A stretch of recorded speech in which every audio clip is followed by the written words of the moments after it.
Olá pessoal, bem-vindos a mais um. Arrumando aqui. A gente arruma a câmera no meio da filmagem. Bem-vindo a mais um episódio do podcast Resficta. Hoje teremos um trem fantasma, né? Antes explicando, semana passada a gente lançou uma campanha nova do Mugler, né? Do René Domal. Está no ar, quem puder contribuir, quem puder divulgar. Vai estar no link também aqui na descrição. E por isso não teve vídeo. Mas hoje vamos fazer um vídeo especial, um trem fantasma, né, que são os vídeos dos projetos, a respeito do J.G. Ballard, né? Temos vários projetos, né, do J.G. Ballard, que é um autor que eu traduzi, né, no meu pós-doutorado, no meu primeiro pós-doutorado, que foi realizado no Unicamp, e depois com um estágio de pesquisa na Brunel University em Londres e na British Library, né? Quer dizer, era na Brunel University como institucional, né, de forma institucional, mas eu trabalhava mesmo na British Library, que tinha acabado de receber os manuscritos de Ballard, que foi uma doação, né? Quem disponibilizou foram os netos do autor, filhos, enfim, e já estava lá disponível. Eu devo ter sido um dos primeiros pesquisadores a ter contato com esse material. Escrevi um pouco sobre isso. Foi uma experiência curiosa porque eu fui analisar este livro aqui, né? Eu traduzi este livro que é a Exibição de Atrocidades, né? The Atrocity Exhibition. Essa aqui é a tradução francesa primeira, que não acompanha nem digamos, a tradução definitiva, a versão definitiva que é de 1980 e pouquinhos, né? Da, mas enfim, é a primeira, né, tradução. Mas não tinha os manuscritos, né? O Ballard não tinha guardado os manuscritos desse livro.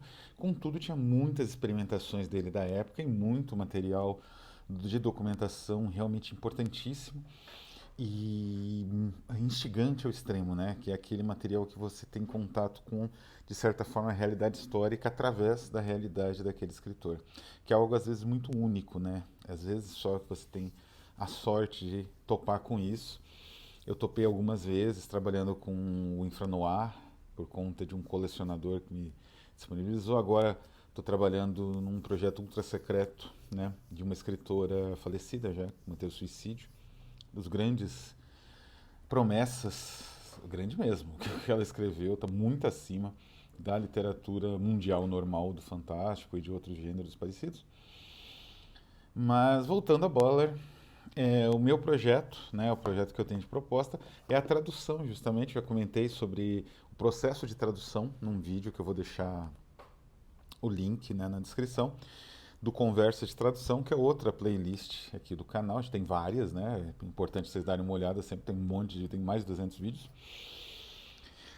Mas eu tenho um projeto de publicar, e é uma publicação curiosa, né? Porque assim, o Ballard, ele é um escritor muito único em certo aspecto, porque ele cruzou uma fronteira bastante complexa de produção literária, de tipo de produção literária, de público e de apreciação da crítica. Ele cruzou algumas fronteiras nesses três aspectos, do início da carreira dele nos anos 50, final dos anos 50, até o final da vida dele, em 2000 e pouco, 2008, acho, quando ele faleceu.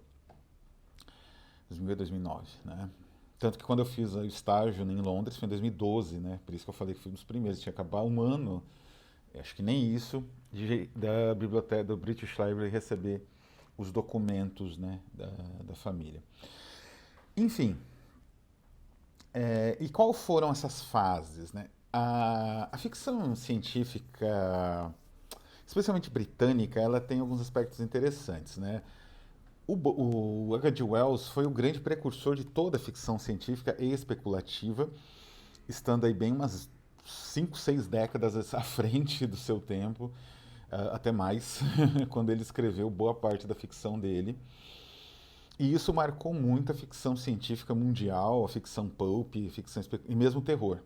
Mesmo um Lovecraft tem influência de Wells indireta, reconhece, né, a importância do Wells como escritor de narrativas Word, que ele também era, né? Mas Nesse intervalo que vai dos anos 20 e 30, quando o Wells vai abandonando a ficção e trabalhando mais com gêneros especulativos, com projeções históricas imaginárias, né? Um gênero assim que não tinha tanto apelo ao pulp, né? Também com romances mais longos, né? Ah, a Inglaterra ela ficou meio que num segundo plano na produção da ficção científica, né? Até a Segunda Guerra Mundial. Depois da Segunda Guerra Mundial, apareceu este autor aqui, acho que é nos anos 40, fim dos anos 40, que é o Whedon, né? O John Whedon, com livros como A Aldeia das Amaldiçoadas, que é do meados dos anos 50, que vem, né? 57. Essa tradução aqui foi realizada, aliás, por mim. Sou um grande apreciador e um grande pesquisador da ficção científica inglesa, principalmente. E o Whedon ele é importante porque, embora ele publicasse bastante em revistas pulp americanas, os seus contos e material em geral, pseudônimo inclusive, ele tinha um estilo muito britânico, né? Esse estilo do cozy apocalipse, como é chamado o estilo dele aqui, que é uma fantasia de destruição em massa muito, não digo nem realista, mas muito intimista. Algo próximo da realidade cotidiana que poderia, com tranquilamente, se transformar numa realidade pavorosa, assustadora. E a invasão alienígena também é assim, ela é intimista, ela é vista por pessoas no cotidiano delas, o sofrimento dessas pessoas, meio que se acostumando também, né? Tem um sofrimento inicial, depois meio que se entregar aos pontos, né? Então é uma ficção muito rica, mas ainda muito determinada pelos parâmetros da ficção científica pulp, não só pulp, né, mas a ficção científica ali da Era de Ouro, como se costuma dizer, dos Estados Unidos, né? E essa ficção científica, né, ela tem aquelas características que a gente costuma encontrar nos filmes de ficção científica mais comuns, nos filmes dos anos 50, evidentemente, inclusive um anticomunismo feroz. E essas tramas, elas tinham poucos heréticos, né? Entre os heréticos você pode contar o Robert Sheckley, grande escritor, elogiado pelo Todorov, por exemplo, né? Importante escritor de ficção científica americano, que tinha uma pegada diferente, o tom, um tom mais quase Mil e Uma Noites, né? Um tom quase fantasioso. Então isso era muito original dentro dessa ficção científica americana. Um outro grande escritor é o Cyril Kornbluth, que tinha um cinismo brutal, né? E isso também não era muito comum, porque esse cinismo desarmava, né, aquela mentalidade paranoide ideológica que alimentava tanto o cinema de ficção científica americano quanto a literatura, né, do mesmo gênero. E o Philip K. Dick, né, que tinha já um aspecto pré-New Wave, né?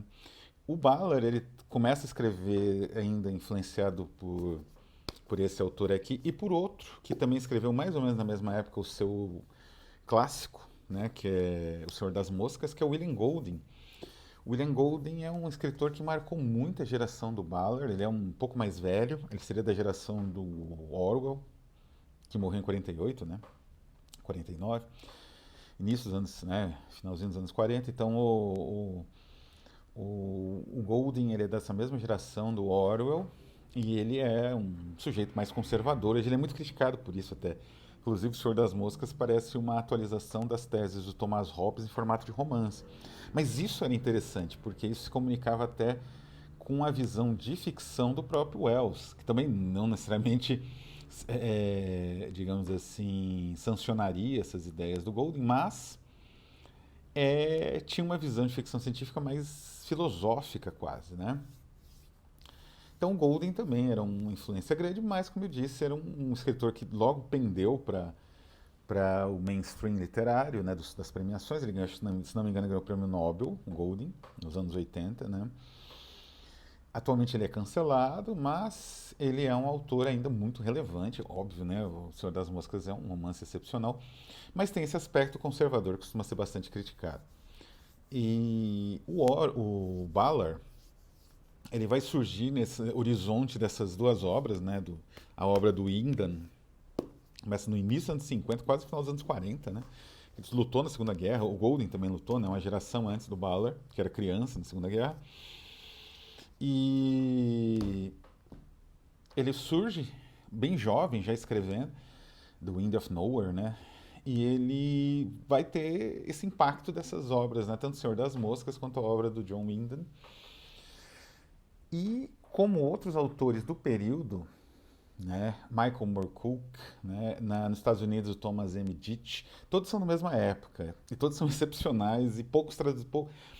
Esse Trem Fantasma pode valer para toda a New Wave, né?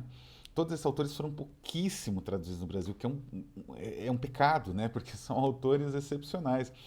Eles justamente vão romper com os parâmetros estabelecidos na ficção científica tradicional, também para autores mais velhos que lutaram na Segunda Guerra. Heinlein lutou. Eu não lembro se o Asimov tinha essa idade, mas com certeza o Arthur C. Clarke, sim, era mais velho.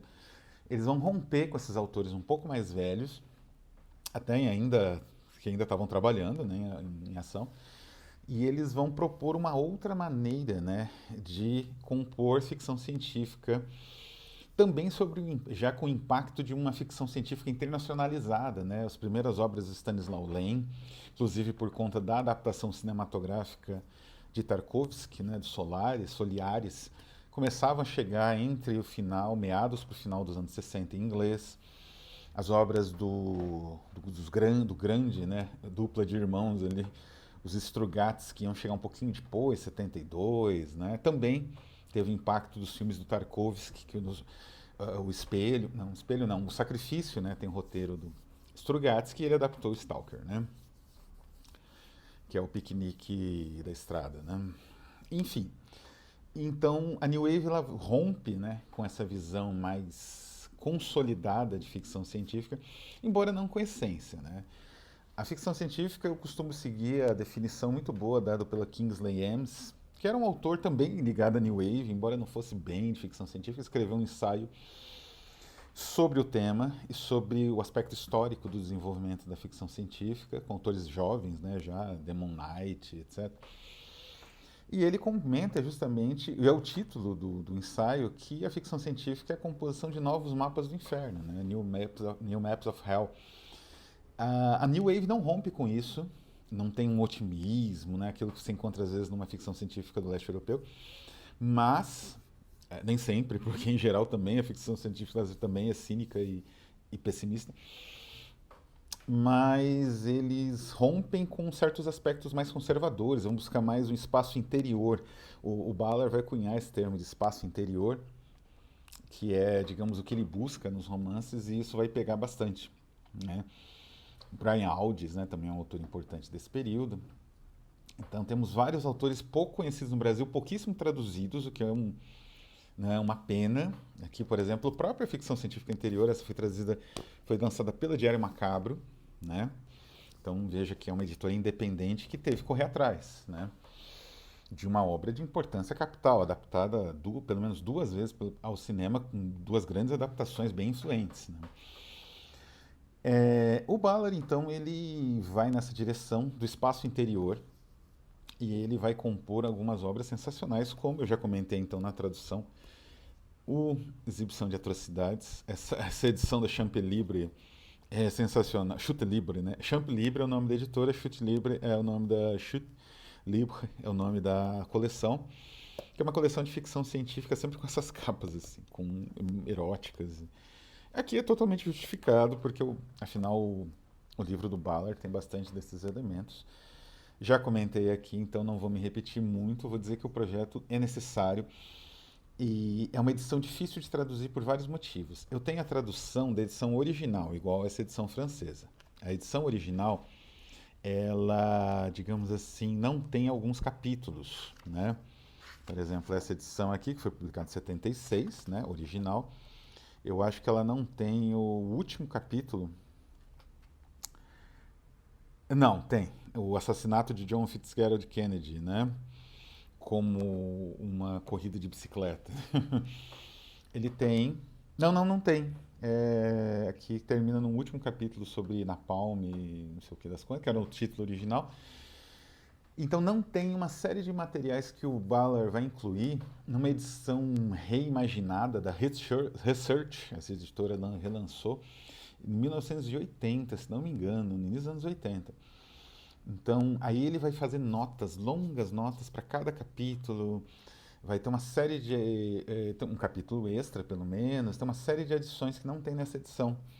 Então, acho que seria importantíssimo, né, uma edição brasileira com justamente comentando a respeito das diferentes edições, né, trazendo uma introdução que explique o caminho da obra, né, que é justamente uma necessidade que o autor viu de recontar um pouco a história até da composição. Como eu disse, ele não tinha manuscritos salvos desse período. Foi um período muito louco de experimentação dele, né? Inclusive com elementos do cut-up, que é aquela técnica do Ballard, que eu já comentei no Trem Fantasma, sobre Ballard, que é outro autor que eu tenho projeto de traduzir. Então, meu projeto é de traduzir e lançar no Brasil. Qual a dificuldade? Não só esse, né? Por exemplo, este romance é sensacional, Concrete Island, que é uma espécie de releitura do Robinson Crusoe, o nome disso tudo, né, num espaço de uma ilha de concreto entre as grandes estradas, aquelas estradas M, né, que na Inglaterra são assim. Também é sensacional, um romance até curto, tem cento e poucas páginas, 160 páginas, né, com essa fonte gigantesca aqui, né.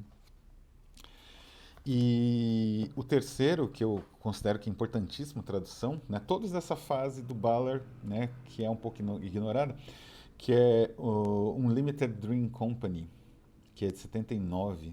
É um romance mais ou menos em homenagem à psicogeografia e a cidadezinha que ele mora do lado de Londres, né, que ele morava, o Ballard, e a William Blake. É incrível, é um romance muito bem escrito, com imagens assim sensacionais. A tradução é até um pouco difícil, mas o resultado é tremendo, né? E eu tinha falado que o Ballard atravessou várias fases, e justamente foi isso que aconteceu. Ele começou então como um autor de ficção científica convencional, e aí ele tem esse terceiro grande corpus de obra, que são os contos, que meio que documentam tudo isso, né? O primeiro conto aqui é de 55, publicado às vezes na New World, que era a revista do Michael Moorcock, que lançou a New Wave no mundo todo.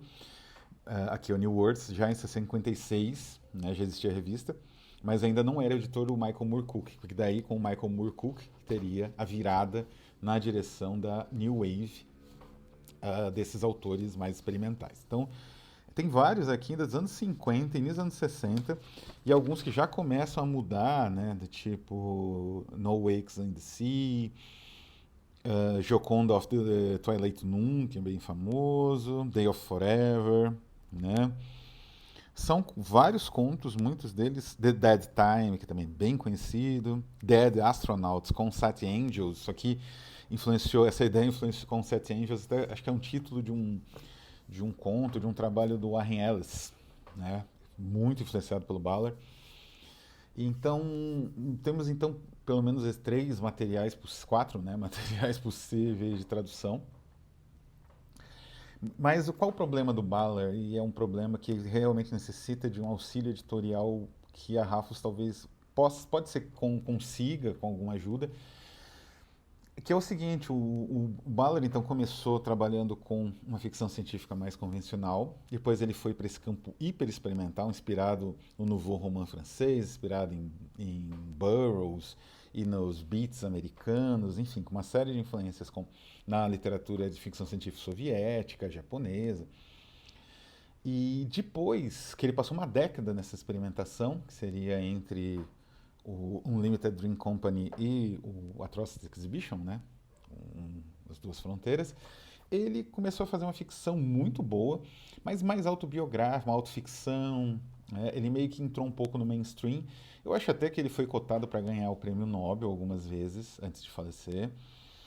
Ele escreveu aí Os Terroristas do Milênio, Supercane, que são romances mais convencionais um pouco. Nos manuscritos dele que eu tive acesso nos arquivos, ele parece que mais no final da vida ele ia tentar retomar um pouco as narrativas especulativas mais radicais. Ele tinha uma ideia de o mundo contra os Estados Unidos, umas coisas assim. E, enfim, é um autor incrível que é difícil de traduzir. Ele faleceu não faz nem 30 anos, né? Foi em 2008, 2009. Ele tem direitos difíceis de adquirir também, porque algumas editoras brasileiras costumam publicar, então é um pouco mais difícil, Brasiliense, principalmente, Brasília não, Companhia das Letras, principalmente. Então é um material que eu necessitaria pelo menos de uma ajuda editorial para conseguir viabilizar essa tradução que foi, eu não sei nem se está disponível por conta de ser parte de um projeto de pós-doutorado, né? Então ele está lá armazenado na FAPESP e poderia se tornar um livro muito interessante. Eu teria que traduzir essa parte das notas, teria que ter uma tradução também do material extra do livro, né? Mas não é muita coisa, 30, 40 páginas. E uma introdução, né? Que também seria em parte minha pesquisa, né? Documentando todo esse processo complexo da obra do Bauer. E, se possível, né, lançar não apenas a Trost Exhibition, mas ou o Concrete Island, ou um Limited Dream Company, ou os contos, né? Pelo menos um best. Tem uma versão menor, isso aqui são os contos completos, mas tem uma versão com alguns contos de 200 páginas que eu acho que é tranquilo para o mercado nacional e seria a possibilidade, né, do leitor ter contato com esse grande autor que percorreu diferentes formas de composição, de ficção especulativa para diferentes públicos e com diferentes recepções, então isso é muito rico, né? Então é isso, vou ficando por aqui. Um abraço a todos e até a próxima.